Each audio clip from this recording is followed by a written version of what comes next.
Welcome everybody to Go Local Live. It is Business Monday in the 4 o'clock hour. I'm Josh Fenton. This is the Money Man, Gary Sass. Let's see, it's a busy day. Super windy in downtown Providence. Power outages all over the state. Live map on Go Local Live if you want to check where the power outage is. Power outage in the Rhode Island economy. How are we doing in the Rhode Island economy? I would say we're doing okay. But if you watch the electricity flowing through the line, you need to be concerned. And it's disappointing because these were the best of times. Yeah. And yet, when you look at the state's own projections, these are not Democrat, Republican, my projections are yours. This is the official consensus forecast of the state. It shows over the next 4 years unemployment going back up. Yeah. Now, it's not going to go back to 11%, but it's scheduled to get pretty close to 5%. It shows that the average annual growth in jobs is about 0.5%. I think it's 5.2%. Well, you figure that. If you only grow 10 or 12,000 jobs over a 4 or 5 year period, you're barely treading water. It shows no population growth. It shows actually a decline in the age of people who were in the workforce. We're old, too. This is an old state. And we're getting grayer. Yeah. And so the concern is that we've had 3 or 4 years of good times. Unemployment was below 4%. We announced new companies coming to the state. And you would expect from those type of activities and the hundreds of millions of dollars that we've invested in economic development incentive programs that when the economy turned and there will be a recession, that we would projected to do better. And it's really the same old, just look out. Well, and I think, listen, some of it's beyond Rhode Island. The collapse of retail continues. You know, this was supposed to be early numbers into the Christmas holiday buying season. Looked good around Black Friday. It ended up being a rather mundane holiday period. Obviously, a number of major retailers have already collapsed post the holiday season. We expect more of those. It's a very, very difficult time. Rhode Island has a lot of retail, has a lot of, it's a gateway job for a lot of people in this state. So I think we're going to suffer. This weekend we had the second story in a week about development over at the base of College Hill, 15-story apartment complex design, luxury living for students, for Brown and RISD students. That company, which received $4 million in state subsidies, plus a tax stabilization from the city of Providence. And the second phase is scheduled to get $6 million and another tax stabilization, is millions of dollars behind in paying the subcontractors, local Rhode Island businesses. If you're head of economic development, what do you do in this situation? Well, you worked with them in good faith. You thought you're going to help them out, make the project viable, and then they don't pay the subs. Well, you know, in fairness to Commerce RI, you're going to make a certain number of investments, and everyone is not going to be perfect. So you do a workout. You manage the best you can. I think there's a bigger issue with Commerce Rhode Island, and we've spoken about this before.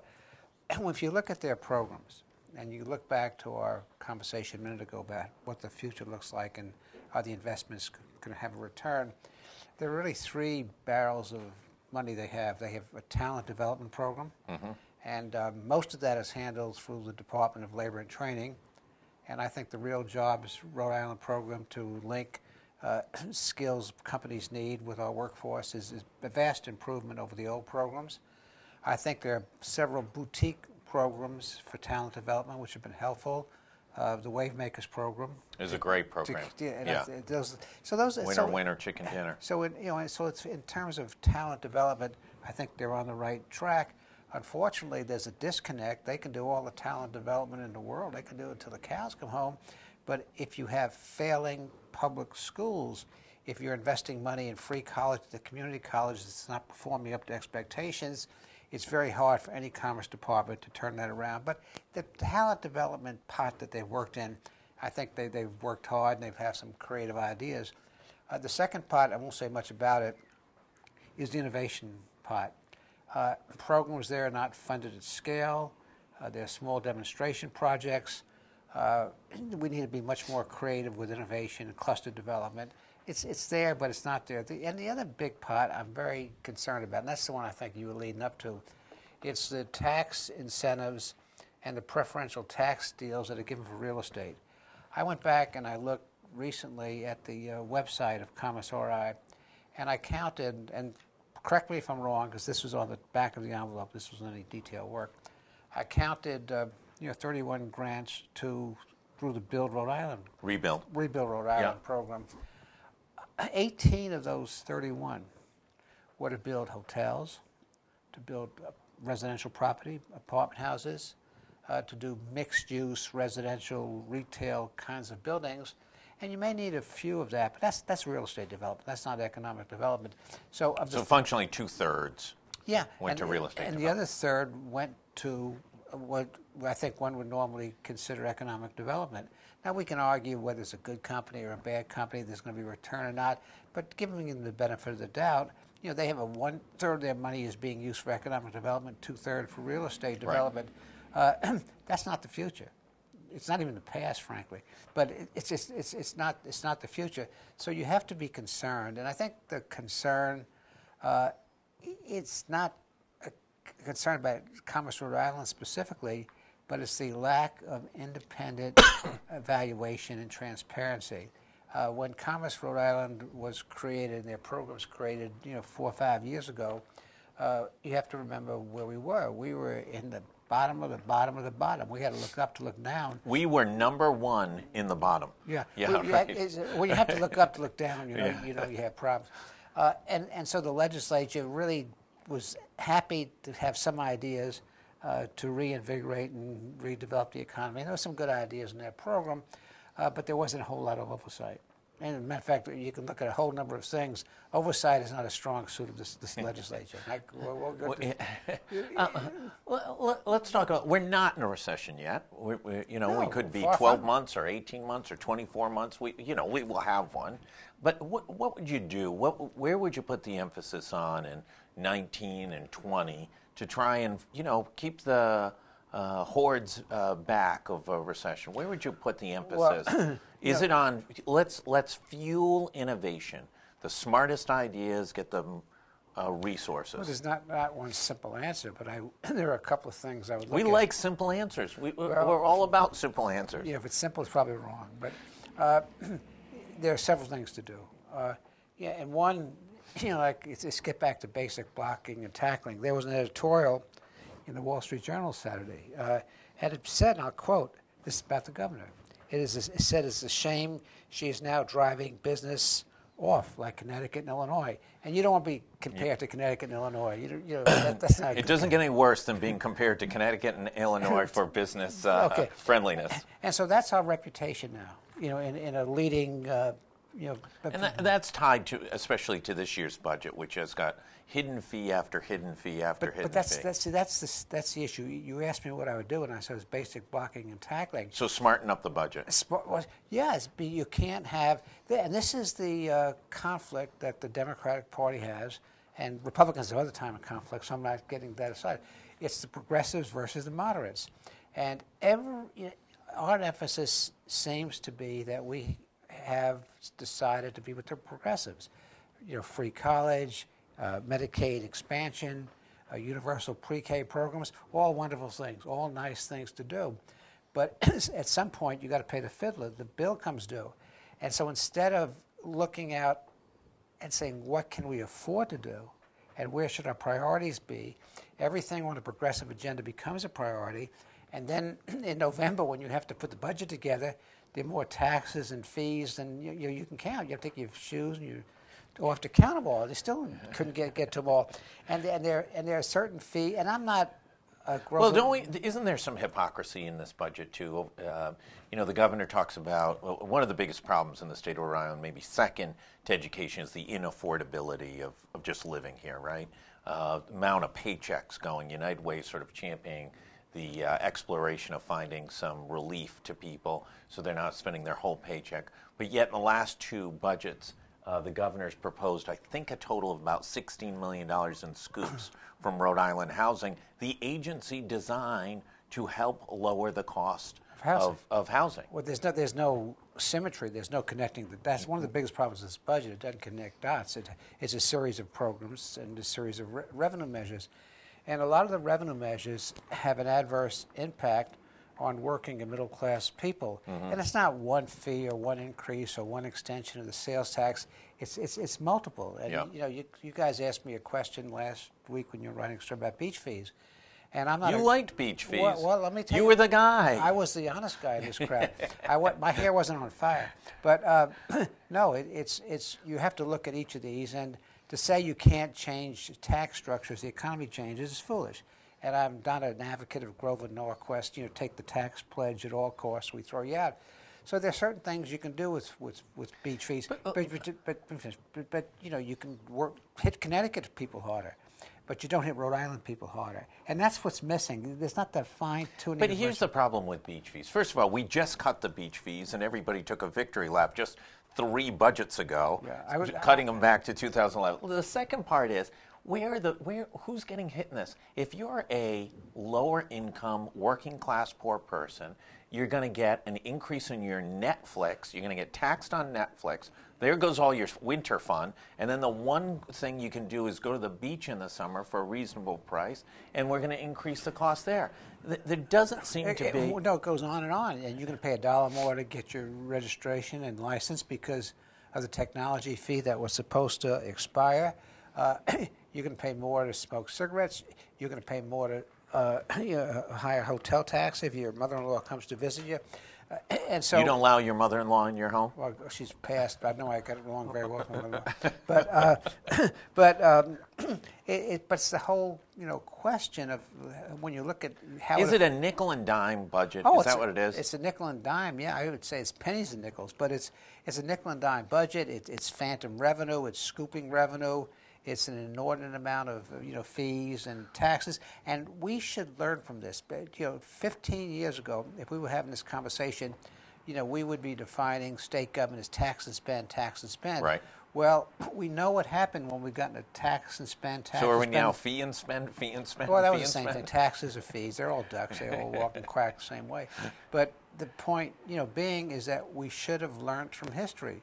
We've learned when. Instead of focusing on spending, instead of prioritizing spending, we increased taxes and fees and revenues. Economy turned around and we were broke. We were double broke. And we're going back into the same game. And if you look at what's going forward, we mentioned before that the budget's hitting the middle class very hard. It's a progressive budget that somehow has to be funded. It's hitting business pretty hard in terms of what it'll do to large business on the Medicaid tax.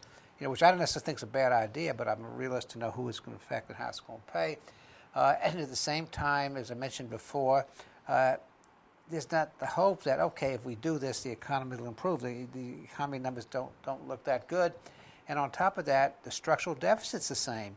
In 4 or 5 years, it's going to be 6% of your revenue. The big fix 10 years ago, 15 years ago was discussions. I think it was Brad Gorham's son Nick used to always talk about regionalization and start saving some money on do we really need 36 school superintendents, things like that. Is that a solution for Rhode Island? No, I'll tell you why it's not. I chaired a commission for Bruce Sunland, and his charge to us was come back with a plan with 5 regional school districts. Yeah. And the part of where I live, when people heard I was chairing this commission, it wasn't good for us to go to the grocery store on Saturday. Yeah. So is this just a self-preservation strategy? But you have to look at where the scales are. Based on the way the RICAS scores came out, we should be merging our school systems with Fall River because they had better test scores than most of the Rhode Island schools. But in terms of the real dollars, you can save money where there's scale. So you could save money at the top. But as long as you're going to have one teacher before 20 kids in a school building, and you're committed to neighborhood schools, that's where the big money is. Yeah. So, we should regionalize, we should do things more cooperatively, but let's put it into a realistic equation. Johnston, North Providence, Pawtucket, those 3 mayors have gotten together on some things to save some money. But you can save some money and invest it in other programs if the programs were good, but it's not the kind of savings that are a game changer. You can save 7-8%, and I don't want to belittle 7-8% on $2 billion. Right. That's a lot of money, but it's not. It's in that magnitude. So we can do more on public safety. You know, David Cicilline, who I don't often agree with, had a good idea when he was mayor. He talked about creating a metropolitan public safety district.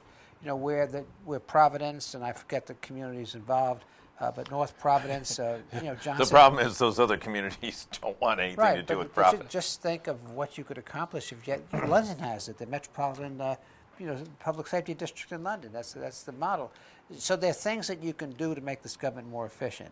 And if you do a number of those things, then maybe you can do the kinds of progressive programs the governor talks about, you know, without nickeling and diming everybody. But we're not doing that. We're nickeling and diming. So let's talk about some other factors that are going on. It looks like CVS is going to have a, you know, tough reorganization year. Bloomberg had a tough piece on them. Stock really has decreased in value fairly significantly over the past year, gone from about $80-something down to the low 60s. It's going to take them some while to realize some of the savings. We're not going to see a big job growth there in all likelihood. Hasbro seems to be on a wait and see on building a new campus. They're trying to figure out solutions to the retrenchment of retail.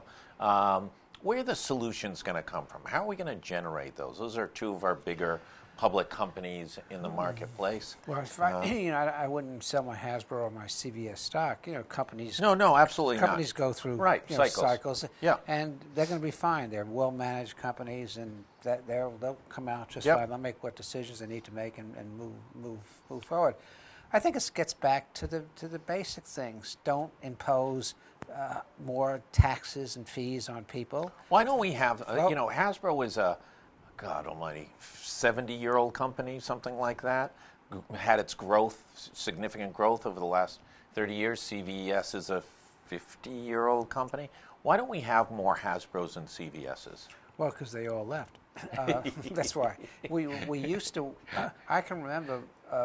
You know, ownership and management were the same. Yeah. So we had about 8 or 9 banks in the state. Right. They were locally owned banks. We had manufacturing companies. They were locally owned manufacturing companies. And as the national and world economy changed, we lost some of our core industries. And what the point that you keep on leading to is we haven't done anything to replace those core industries. Right. And listen, Silicon Valley, Boston, a bunch of hubs, and even some second-tier cities around the country have figured out how to become innovation centers.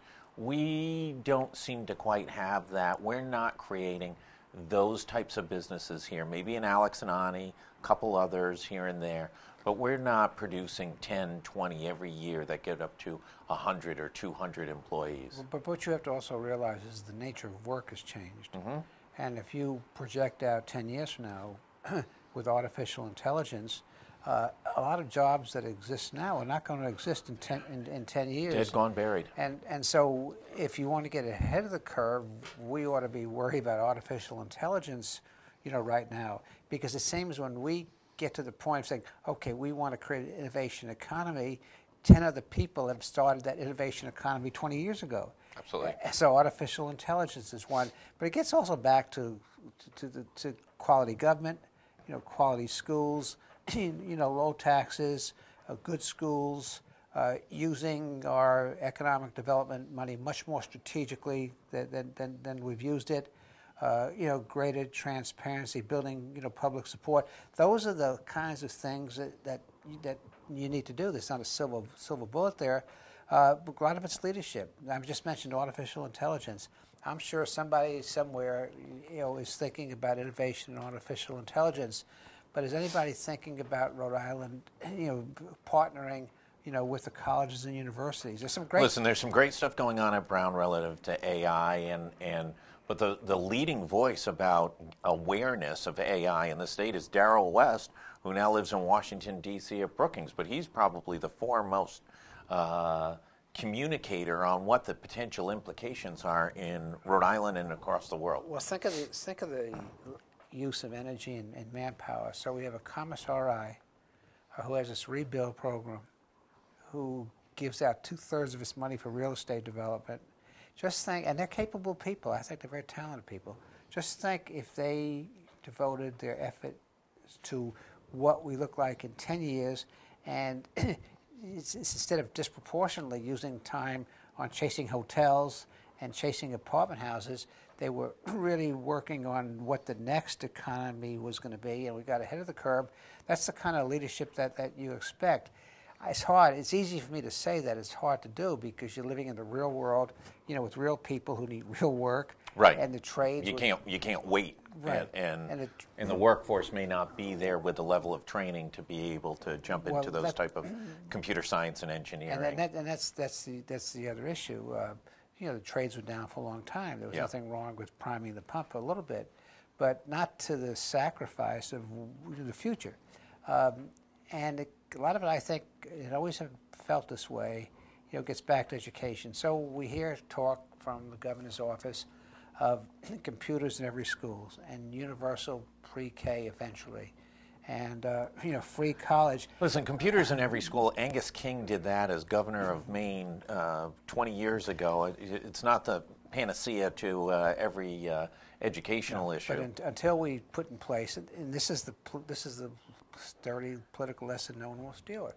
Until we put in place high stakes testing, right? Until we accountability, until we put in place performance evaluations for teachers and kids, until we put in place, I've talked about, I feel like John the Baptist out in the wilderness, until we put in place, some kind of education, Bill of Rights, make education an enforceable right, reform is going to be hard. Massachusetts reformed their schools, and it's interesting, the law that's put in place, the motions to reform, passed shortly after the Supreme Judicial Court in Massachusetts said kids have a fundamental right to education. And so the courts were used as a shield when they, politically. So those are, I'm not saying anything, people already don't know, but those are the kinds of things I think we need to spend Some more time. smart mayor in the urban corridor ought to revisit that before this Supreme Court. Let's jump down to Washington, D.C. for a moment. It is yin and yang down there, right? You've got an economy that seems to be going okay at the national level, markets performing okay. The president may have a solution on an agreement with trade with China, and he's going to go to go meet with the North Korean dictator yet again, and who knows, could come up with something there. Those are all the positive. On the flip side, he could be a week or two away from legal peril. You're a big Republican mucky-muck, power broker, puppet master, both here in Rhode Island and nationally. No, what the heck's going on? I'm a never Trump Republican, so that's not a good description anymore. What's going on is that Trump has a plan. You know what his plan is? It's not the plan. Just you play. Each day the Lord gives you to do something. I think a lot of things going on. Some are very positive, but they're drowned it out by the noise and by the circus. And so, business is very appreciative of the change in regulations. Business is very appreciative of the reduction in corporate taxes. Businesses, I think, we'll see what happens with China, but there seems to be a more realistic approach to dealing with China. Those are all positive things that this administration should get credit for. At the same token, nobody trusts us. We say one thing one day, we look at treaties as a business deal. They're not a business deal. There's no bottom line. There's no bottom line with protecting somebody's security or having them help protect your security. There's an inconsistency of policy. There's unpredictability. So we have a government that in some ways is making some progress, but it's unpredictable. There's noise. There's not a lot of confidence. There's really a crisis. If you looked at the Trump administration, the issue is a crisis of confidence, and it's not clear. And on the other side of the fence, you have Democrat Party, and no one really knows who is in control. Is it the progressives are in control? Is it with the new Green Deal? That's even Nancy Pelosi understands what that is. I don't have to say much about it. Kate Nagel caught up with our news editor, caught up with Jack Reed this morning. He was diplomatic, but not exactly endorsing the new Green Deal. But David Cicilline has signed on to it. Well, That's not unpredictable. But I'll say that. But see, so there's that uncertainty in the Democrat Party.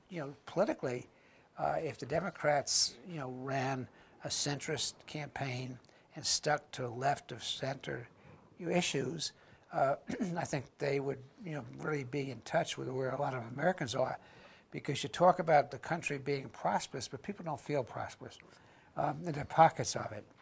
Well, So- the wealthy is wildly I mean, the separation of wealth is just isolating the top 1%, 2%, 3%. Yeah, the inequality issue is a major issue, and there are ways to address that. So when you tell some guy out in Kansas or Rhode Island that the economy has grown by 3%, he hasn't seen his paycheck grow by 3%, and he's still concerned about his kids locating here or being able to work here. So while some of the national numbers are good, the perception numbers, people don't feel strong. And so the opposition party, instead of honing like a laser on issues that affect the middle class and working people, are out here, left loony land somewhere. The best example is what happened to Amazon in New York City. Right. And how, if Amazon had wanted to locate in southern New England, whether it's Rhode Island or Boston, Fall or River, New Bedford. yeah, right. that would be the kind of game changer that we'd all bend over for, and really look. Anything we could. We do would take 25,000 new jobs. and $27 billion in tax revenue Yeah. over 20 years. Yeah. Right. But it got involved in this left-wing progressive politics, and now New York State New York State just didn't lose Amazon. New York State lost its future for the next decade, because what kind of high-tech company or what type of growth company? No, why would you ever? You'd never even put it on your short list. Right, and so we talk about the Democratic Union Alliance. A big part of the problem in New York was a union that represented the retail workers, particularly Whole Food, were using this as a symbol of their fight with Bezos, over the wages at Whole Food. Whether they had a legitimate issue or not, And they probably did. But that was a high But you got to come up with a solution, not send them up and packing. I think those guys should all go to course and take Economics 101, because I think one of them said, well, if we had $3 billion, we could build schools and roads and all this stuff. Well, you don't have $3 billion. You're giving a corporate tax break of $3 billion, but that's not cash that you have. Right. No one's opening up the Treasury of New York City and writing a check to Amazon for $3 billion. You're just not going to collect $3 billion of taxes that you otherwise should have. As chaotic, damaged, legally troubled Donald Trump is there any indication that the Democrats will get behind any type of candidate who's borderline, mainstream, middle of the road, moderate, that can win in swing states like Pennsylvania, Michigan, Ohio, Wisconsin, etc.? Oh, I don't know. The Democrats, Will Rogers said he wasn't a member of any organized party. He was a Democrat. Yeah. The Democrats have some really good middle road. I wouldn't call them middle. They have some good center-left candidates that are probably more progressive than I am, but would play well. Right. Amy Klobuchar would be a great candidate. Yeah. I think she'd, mop up Trump. Hickenlooper in Colorado would be a great candidate. I can go through Biden. I'm not sure about his age, but the Biden approach would be a strong candidacy. I think Mike Bloomberg would be a great candidate. So yes, there are Democrats. Mike Bloomberg gets elected, I would not be able to have this large a beverage, though, I believe, under his policies. A little bit of the nanny state, but yes, there'd be a lot of other possible, he's a moderate. And I think what the moderates are trying to figure out is how they position themselves, so when it gets down to the final cut, there's a moderate in the field, and see where it goes from there. But you wouldn't think, if you look at the numbers and you look at Trump's slippage in states that he, critical states, yeah, for him. Last time, you would say, oh, this is going to be a cakewalk. But I could tell you, as I talk to Republican donors and others, as they look across the aisle, this thing may be a lot closer than people think, and closer than it should be, given the way this president's acting. Let me ask you a quick question. Is there any chance that a viable Republican will primary Donald Trump? Well, some people are working on it. It's very, very hard. And the reason it's hard is that they say 90%. The figure's probably closer to 75%. 75% of people who now call themselves Republicans and vote Republican primary still support Trump. Yeah. So unless things change radically, it's a very hard hurdle to overcome. I think win or lose or draw, as a non-Trump Republican, it's important for us to find somebody and rally around just to show that 35% of the party, is not there. As a matter of fact, if I was a Democrat, I would hope that would happen, because those 35% would be a fertile field in a general election. But there's a lot of water that's going to flow over that dam. We'll see. What I find to be amazing is that in the blue and purple states, where Trump hurts the party. We're talking about partisan politics right now. Why there's not stronger opposition in terms of electing chairman, in terms of fashion and platform, where you look at Trump and say, I know you control the RNC, you're the president.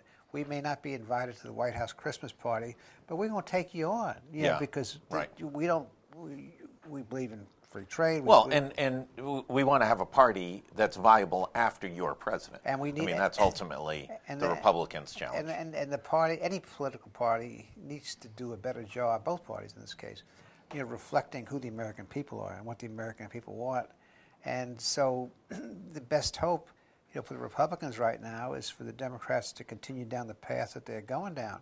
I think the Wall Street Journal editorial, where it said Gina was driving off business, really, if you read the entire editorial, it spoke about free schools and expanded Medicaid and universal K, and it actually used the word scrounging for money. That was a phrase that was used in that report. Nationally, that is not a winning formula. That is just simply not a winning formula. Moderate, centrist government is. People have felt for a long time that things weren't fair. There was too much income inequality. The government wasn't doing enough to watch out for them. So it's a natural opportunity for moderate Democrats to do very well, but we'll see if they take advantage of that. Gary Sass, the money man, always a delight on Monday afternoons. The wind is absolutely howling as street signs are virtually bending in downtown Providence. Here tomorrow, Kate Nagel will be back in the afternoon, I believe at 4 o'clock. Then Laura on Wednesday, along with, I think I've got Phil in. I've got Iftikhar from the Rhode Island Airport Corporation. It is a busy week here at GoLocal Live. A lot to announce. Take a look at the afternoon updates. There's also a power outage map. Take a look at that. Thousands of Rhode Islanders are without power this afternoon, and it looks like the way the wind is howling, more will lose power this afternoon. Gary Sass, thanks so much. Pleasure. We'll be back tomorrow. Thanks for tuning in to Business Monday. Appreciate it.